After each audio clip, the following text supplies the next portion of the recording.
Welcome to a new episode of Ram Center. I hope everyone had a great weekend. As always, it's your boy, Josh Swift. And I'm Shine Dancer. So Josh, how was your weekend? Weekend was very good. What did you do? A lot of friends that I haven't seen in a while, and you already know we had a blast. I already know.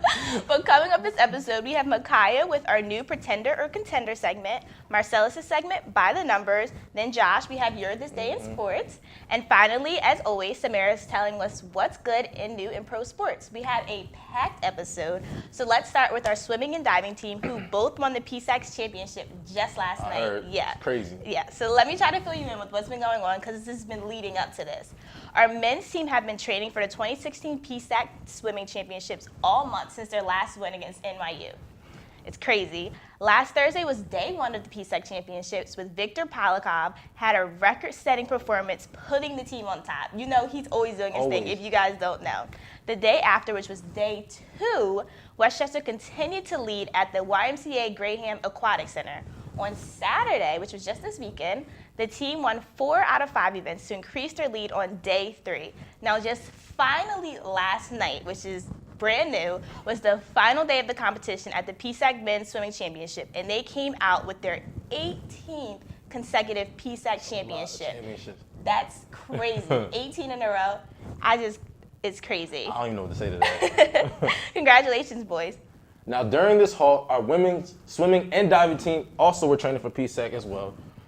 On day one, Tess Hayward's 100-yard freestyle victory led the ladies in front. On day two, Tessa Hayward and Emily Johansson picked up wins, extending their lead in championships. On day three, Tess Hayward also picked up her third PSAC title of the weekend, and the team widened their lead to 86.5 points. Last night, on the final day of the competition, the team won its 10th consecutive PSAC championship, with Tess Hayward, who was named the most valuable swimmer. But it doesn't stop there. Both teams will now begin preparation for the 2016 NCAA Division II Women's Swimming and Diving Championships next month. They just had a busy weekend. Yeah, it's amazing. There's so much going on. There's so much. Good luck to you guys. But train hard, guys. Good luck. Now, switching over to our gymnastics team. Over the weekend, the team increased their record to 12-3 with a 191.825 score, which was also tied for WCU's school record, which was set last year. Okay, ladies, I see you guys. Yeah. Next, the team heads to the Philadelphia Convention Center on Friday, February 26th against Penn State, West Virginia, Temple, and Southern Connecticut. So good luck, ladies. That's a lot to handle. That's a lot. But Josh, how's my boys on the basketball team doing? Let me tell you, Cheyenne, the men's basketball team just can't be stopped. They managed to handle Millersville University this past weekend, 83-61. Wow. Matt Wazee scored the team high of 19 points and 17 rebounds. And guess what? This is his 10th double-doubles this season. Wow. Mike Wilson came off the bench, clutch with 3 for 3 beyond the arc, and came out with 11 points. With this win, the guys clinched the first round bye. Their last game of the regular season is on Wednesday at Kutztown at 7:30. Good luck, fellas. Yeah, make sure everyone comes out. Now, unfortunately, our Lady Rams came short this weekend against Millersville with a score of 79-70. So it was a close game. It was. Dallas Eli had a huge game, dropping 27 points and breaking the school's all-time scoring record. So congratulations. Congratulations. The Lady Rams made a significant attempt to come back, but it wasn't enough to clinch the win. The worst. It's unfortunate. They're gonna look to redeem themselves this Wednesday at Kutztown at 5:30. So Lady Rams, don't let us down, but I'm sure they won't. I hope not. The men's track and field team added 3 more athletes to participate in the PSAC Indoor Championships this upcoming weekend. Ryan Foran, Jameer Brown, Brian Reese were the qualifiers that punched the ticket to the championships as they look to join the rest of the Golden Rams this weekend in Edinburgh to make some noise. Good luck, fellas. Also, the Lady Rams track and field team had 3 qualifiers for the upcoming championships too. Bridget Walt and Caroline McLaughlin. Both won their events, and Emily Field earned her spot to PSACs with a qualifying time. Good luck, Lady Rams, and make us proud. Now, we're going to throw it over to Micaiah with her new Contender or Pretender segment. Micaiah? Hey Rams, this is Micaiah, bringing you a brand new segment called Pretender or Contender. This segment is about looking up professional teams and deciding whether or not they have what it takes to make the championship, or they're just here during the season so they won't get fined. Today, I'm going to talk to you about 2 NBA teams to see whether or not they are a contender or a pretender. So let's get right into it. Starting off with the Toronto Raptors, so far they're having a great season with 2 All-Stars, Kyle Lowry, who averages 21.1 points per game and 6.3 assists per game, as well as DeMar DeRozan, who averages 21.4 points per game and 4.1 assists per game. So far this season, their record is 35 wins and 18 losses. But my main concern is, can they keep this consistency up during the postseason as well? Last year, the record was similar. They were producing the same kind of results, but they lost in the first round of playoffs to the Wizards. Unless they somehow top the Cleveland Cavaliers, they are a pretender until proven otherwise. Moving on west, how about the San Antonio Spurs? This season, the Spurs once again are having a great season as well, with the key additions they added during their offseason, who are David West and Lamar Aldridge. Now, let's not forget about the Spurs, who also have 2 All-Stars. Kawhi Leonard, who is averaging 20.3 points per game and 6.7 rebounds, as well as Aldridge, who averages 17 points per game and 8.3 rebounds. You can never count out the Spurs. No matter how old they get, they always find a way to stay relevant and maintain a playoff spot. And with those key additions, I definitely believe that they are a contender this year. Well, this is all the time I have for you today. My name is Micaiah, and make sure you guys stay tuned and watch Ram Center each week. We thank you for tuning in. Stay Golden Rams. What's going on, Rams? It's Marcellus here, bringing you By the Numbers. For this week, I will be comparing some of Westchester-owned statistics from the basketball team. So let's get right on into it and see these amazing statistics.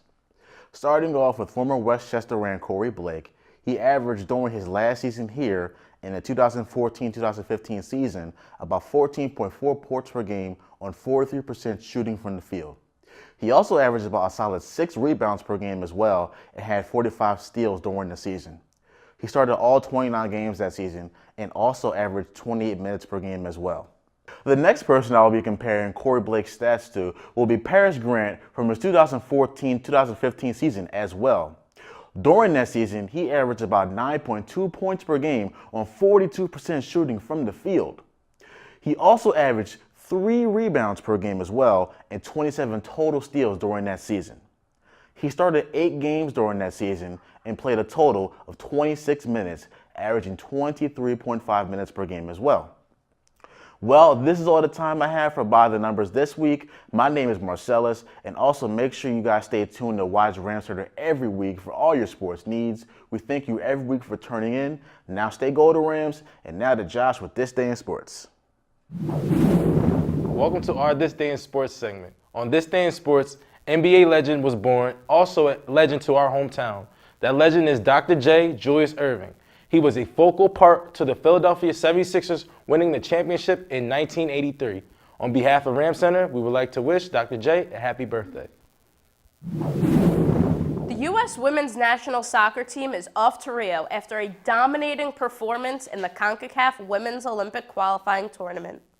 The women flew by the competition in their group, easily defeating Costa Rica 5-0, clinching a spot in the semis after their 1-0 win over Mexico, and handing Puerto Rico a 10-0 loss. Forward Crystal Dunn tied a women's national team record after scoring 5 goals against Puerto Rico. With Olympic berth on the line, they defeated Trinidad and Tobago 5-0, where Alex Morgan became the 9th American to reach 60 international goals after notching her 3rd career hat trick. On Sunday night, the team faced Canada in the championship game, where young players shined. Lindsay Horan scored just her 2nd international goal on a header that was set up by defender Becky Sauerbrunn, who was playing in her 100th cap.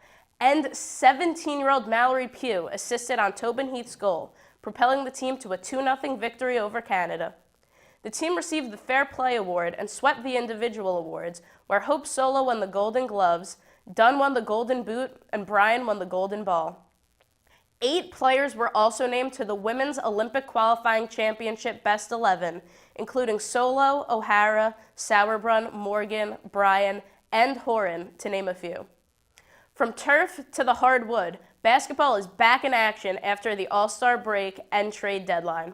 Some notable trades were the Clippers acquiring Jeff Green from the Grizzlies for Lance Stevenson and a first-round pick.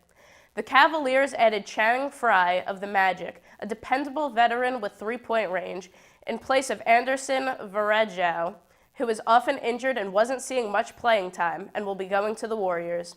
With teams back in action, Damian Lillard dropped a career-high 51 points with 9 threes against the reigning champion Golden State Warriors. The Trailblazers defeated the Warriors 137-105. The Warriors bounced back the next night, beating the Clippers 115-112. Anthony Davis of the Pelicans dropped 59 points and grabbed 20 rebounds on Sunday night and joins Shaq and Wilt Chamberlain as the only players in the past 50 seasons with at least 55 points and 20 boards in a game. Congratulations to Dirk Nowitzki of the Mavs, who became just the 6th player in NBA history to score 29,000 points. That's all I have for Pro Sports this week. I'm Samara Rosenfeld, Josh and Cheyenne. Back to you. Thank you, Samara. Now, that's awesome that our women's soccer team are making it to the Olympics. They better represent I us. can't All I know. wait They to watch better that game. Come home with the gold. I'm sure they will. They're really good if you don't know. I know.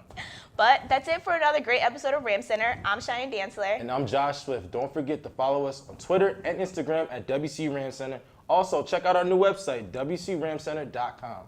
Have a great week, Golden Rams, and we'll see you next time.